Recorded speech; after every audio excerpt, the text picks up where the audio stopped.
Hi, welcome to Ink and Bourbon. This is Patrick Clark. Today we're going to be talking about story, and we're going to be talking about one of the ways I like to look at a story, and that is the story as a road trip. So picture this, the reader is at home minding their own business, and the protagonist pulls up in front of the house in, maybe it's in a car, maybe it's a tank, maybe it's a spaceship, maybe it's a time machine, maybe it's a pirate ship.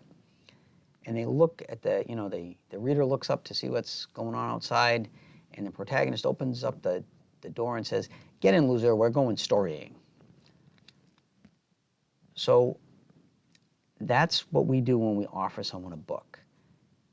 And that initial pitch has to be, they have to look out, they look at it and decide, you know what, I think I want to jump in that time machine. I want to get on that pirate ship. I want to get in that chariot. And that's what draws them in. And that's how you think of your blurb, your book cover, the way you pitch it. Does this sound like something that would entice the reader to go on this journey with you? Because that's what we're asking them to do. We're asking them to go on a journey. So they come out, they hop in the spaceship, close the hatch, and they meet usually the protagonist. You don't necessarily, every book doesn't meet the protagonist in the opening scene, but you're going to meet them pretty quickly, and they're the one you're going to spend the most time with. So the job of the protagonist is the person who's in the seat next to you for that road trip. And they've got to be somebody that you want to spend time with. Think about it. You go on a trip. This is the person that you're gonna decide the radio station with.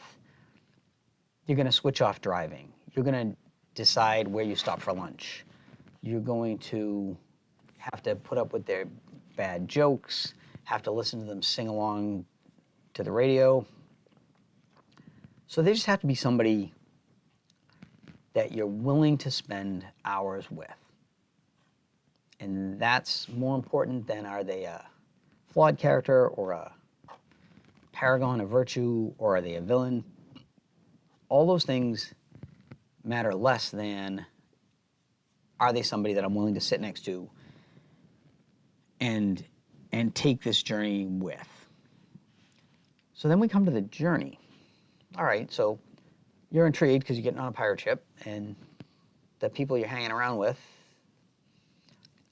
seem to be good. You know, they don't mind stopping at the same places you do. They sing along to all the right music. You're kind of bonding. They make you laugh, having a lot of fun. And the question is, where's the story going? And that's where we get plot and theme and story structure. What are we doing? Are we exploring the stars? Are we going to go investigate a murder? Are we going to go time travel to the past and discover something? You know, what are we doing? And that is going to help the reader decide, is this a journey I want to go on? Am I going to the store to get milk? Or are we going to, are we invading Moscow? What are we doing here? And that, going to the store to get milk with the right person can be really exciting. And maybe, trying to invade Moscow with the wrong person just doesn't work out. If that wrong person is Napoleon, you probably had a bad time. So it all pulls in together. So we've gotten the reader hooked on the premise of the story. We've gotten them invested in our main character. When they start seeing where they're going, they're still on board. Then we have to look at the antagonist. And the antagonist's job really is among the most important in the story. It's to give the protagonist something to do. The protagonist a lot of times doesn't necessarily want to go save the world. They might just want to go on with their life. Maybe John McClane just wanted to go visit his wife at Christmas. And if it wasn't for Hans Gruber, trying to take all these people hostage at Nakatomi Plaza, Die Hard would have been a very short, very unremarkable movie. But the antagonist gives the hero something to do. They set the stakes, they set the tone. If the antagonist is just Brad from accounting and you're competing over a promotion, it's going to be very different than if the antagonist is Grimbane the Orphan Maker who slaughtered your entire village and killed your father again for the last time and you have to swear revenge. Those are going to be very different stories. Even if it's the same protagonist, he's going to have to react very differently to those situations. And so that's going to tell us a lot about tone, about stakes, about what we are and aren't willing to have our protagonist do. Chances are, you know, if it's Brad from accounting, we probably shouldn't attack him with a broadsword.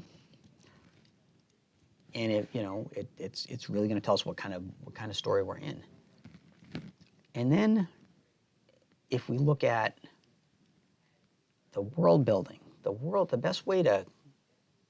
best analogy for the world building is look around the vehicle. Look at the scenery you're driving through, and look at the vehicle itself. Are we in a luxury car? Are we in an old, broken down bus that smells of urine and the windows are cracked and let the wind in and it's cold? Are we in a rattling VW with a broken heater? Or are we in a state-of-the-art private jet? All these things are going to give us immersion in the world and add some realism, some depth, and some feeling, and get the reader more invested in the story because they feel that they're in it, they're part of it, if they can smell it and taste it and feel it. And that's your world building. So if you think of it like this, that'll show you if any one part is missing. If you're not sure about your protagonist, I don't know if he's good enough. I don't know if he's got believable flaws. Think about it. Is this somebody I want to spend time with? Is the journey a place I'd want to go?